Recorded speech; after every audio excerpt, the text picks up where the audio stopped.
Okay, let's dive in. So picture this. A huge U.S. stadium, Mercedes-Benz in Atlanta, holds over 70,000 people. It's set for a big match, Chelsea against LAFC, part of the FIFA Club World Cup. But then you look, and there are just, well, seas of empty seats, tens of thousands. Yeah, the official number was, what, just over 22,000? Right. Even with the whole top tier closed off, it's quite a visual. Exactly. It really stands out, especially as this was a FIFA tournament game, not just a preseason friendly. Right. And Atlanta usually pulls big crowds for soccer or football, so the BBC article we're looking at really digs into this specific game. Asking why. Why so empty? And maybe what it tells us, looking ahead. So that's our mission here. Let's unpack what the sources, journalists, managers, even fans had to say about it. Okay, so the first thing that jumps out from the sources, and it seems pretty straightforward. The timing. Yeah, the timing. A Monday afternoon kickoff at 3 p.m. local time. Right. I mean, who can realistically make that on a working weekday? A journalist quoted, Doug Roberson, basically said exactly that.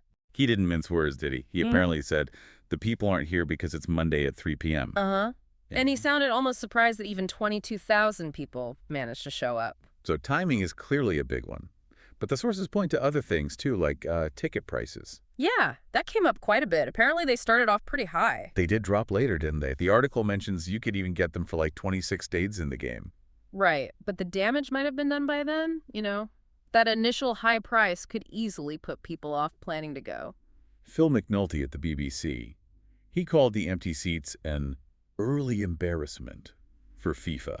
Suggesting maybe that initial pricing was, well, maybe a bit out of touch for this specific match in time. Seems like it. And then there's another angle the sources explore. Marketing. Or the lack of it. Ah, right. Jonathan Tannenwald, another journalist cited, seemed to feel FIFA maybe didn't do enough on the ground. Like not enough local push to really explain this new tournament format and build some buzz. Exactly. He argued you can't just rely on the big club names, especially for a new competition format. You've got to engage the local fans directly. That makes sense. It's a new thing, sort of squeezed into an already packed football calendar, as one source put it. Which raises that bigger question.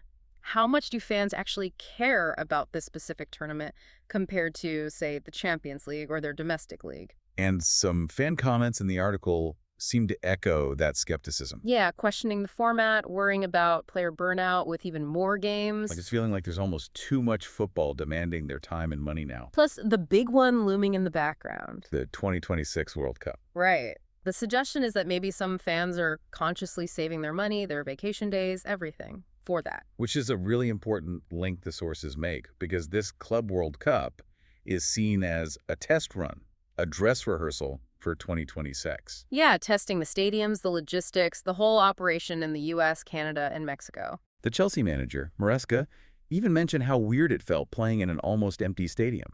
It's not the atmosphere you expect. But it's really important to add, the sources are clear this wasn't the case for all the games. Good point. This low attendance in Atlanta for that specific game wasn't like universal across the whole tournament. No, definitely not.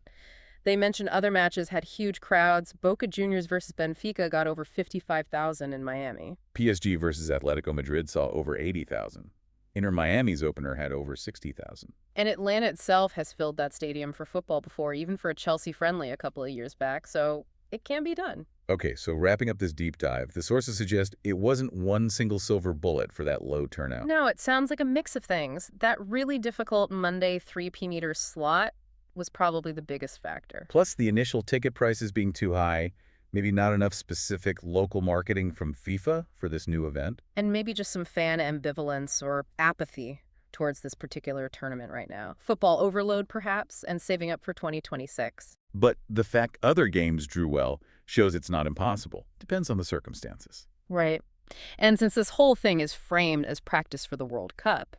These are some pretty critical lessons for the organizers, you'd think. Absolutely.